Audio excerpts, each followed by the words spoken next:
Hello everybody, welcome to Hugh's Halloween Cube. Now, I've been having other releases like Hugh's Electric Mind, a recreation of Total Control from Illusionist, and then I've been playing around with a lot of cube ideas, and I think these solves will work best for you and will work powerfully for your audience. You won't get any shocks. Some audiences, they'll actually be in shock, so you might get some shock value out of this. Now, this is kind of easy, and it's kind of not at the same time. The level will actually shock some, but not all, of your audience for sure. And what is this? This is basically more cube magic. So enough talking, let's get into the main tutorial of Hugh's Halloween Cube. Now a cube that I think that works best for you is a Rubik's Cube. Reason being is when I'm doing the explanation in slow motion, this is really great for doing it in slow motion. But once you actually mastered the solve with this, which you can easily pick up right away, you can move on to a speed cube if you like. Because the difference between this is because this one is louder compared to a speed cube is a little softer, is because when you do it with a little bit of a softer sound, it'll be more amazing. And this tutorial actually consists of one solve only. And I'm actually going to teach it as in-depth as I can. And let's just get into the tutorial. So the only solve that's in this release is the ghost solve. And I'm going to go over some important stuff. Now, when you want to do the ghost solve, pick a color to your liking, and that color has to face you. Now, if you don't know the notations, I'll briefly go over it. R is this, R prime is this. L is this, L prime is up. U goes clockwise to the left, U prime goes to the right. D goes to the right, D prime goes to the left. And now F goes clockwise, F prime goes the other way. Now, how do we do this exactly? Well, you're just shuffling it around the cube. In another word, you're doing this. Follow along if you can. R, U, L, D. That's a mix-up. And then here, this happens under the guise of you throwing it up. Obviously, you're not going to do it like this. And obviously, what you gotta do is reverse the move, and this happens as you throw it up and catch it. You're going to spin it around, throw it up again, do the same move,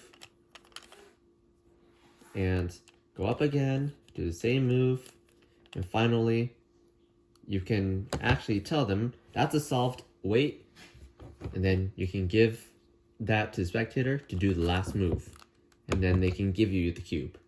Or you can tell them, and may you please give me the cube back? Thank you.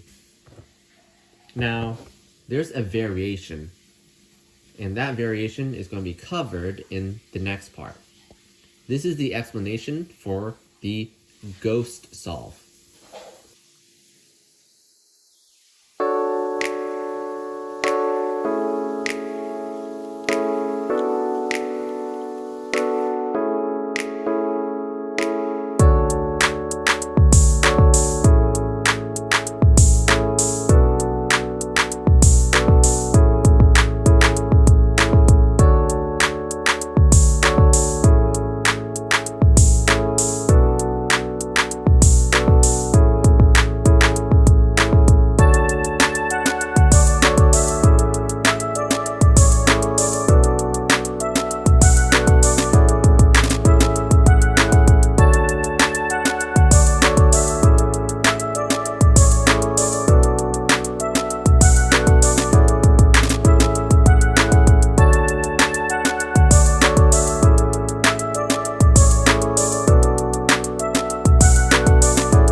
neat little variation is once you have done the mix to your spectator, you can tell them, do you want to play catch?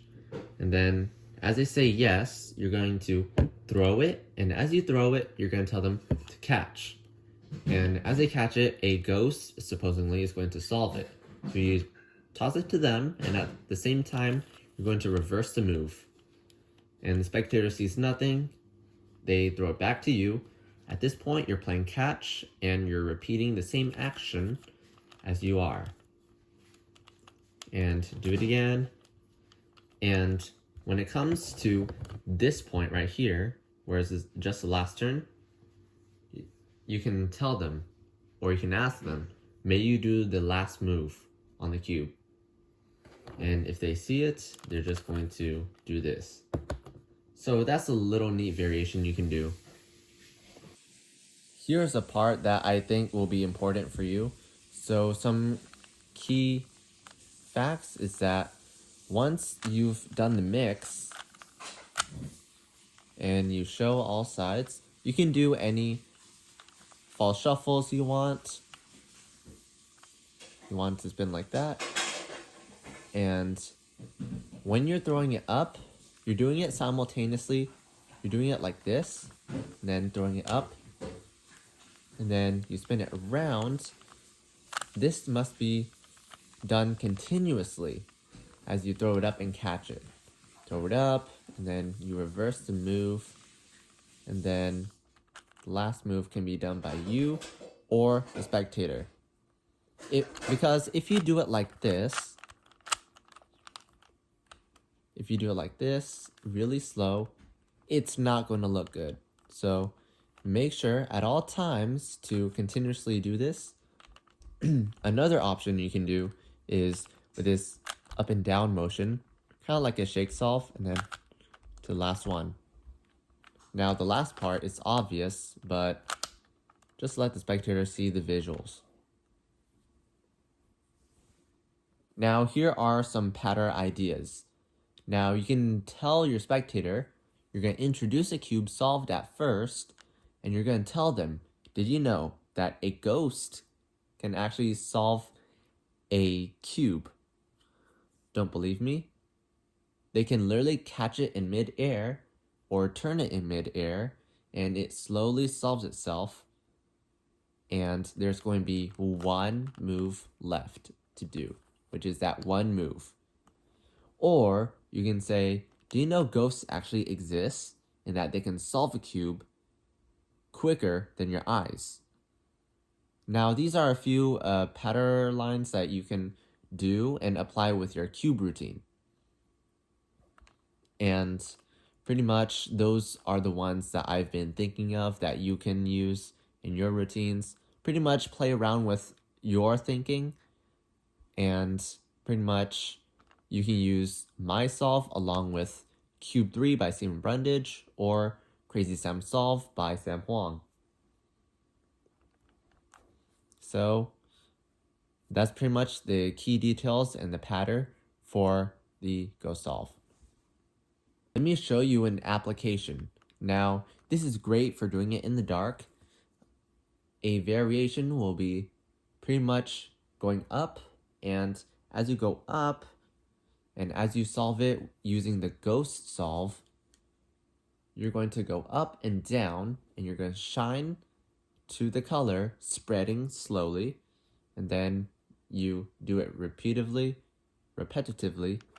until there's one move left. And when there's one move left, turn off the flashlight, and you do the last move, and show them that it's solved on all sides. So that's a little bit of an application you can do. One more thing with the ghost solve. Once you've done this, you're going to notice that there's two stacks, 1 and 2, and the others, not really. You have to be familiar with the scramble that you do. You can do this, and it actually fills up, and doing this action, I'm going to use blue. It's kind of similar to the expansion solve, so to speak. And they spread all like that. You can use this up and down motion, like I said, to show that the color actually spreads around the cube. You can also tell them, watch the color as it spreads around the cube. That's another pattern line you can use as well to add to your cube routine. Wow, that's the end of the tutorial. Remember, one thing, to practice the solve, getting it down fluidly and making it seem seamless is because in Magic, we don't want the spectator seeing a turn. We just want to see them pretty much seeing the color fill one by one. And it should look like you never even turned it. It just looks like you just threw it up and then just caught it and it just fills up by itself.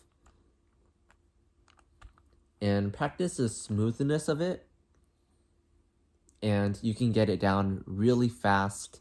This is a beginner's level of a cube solve.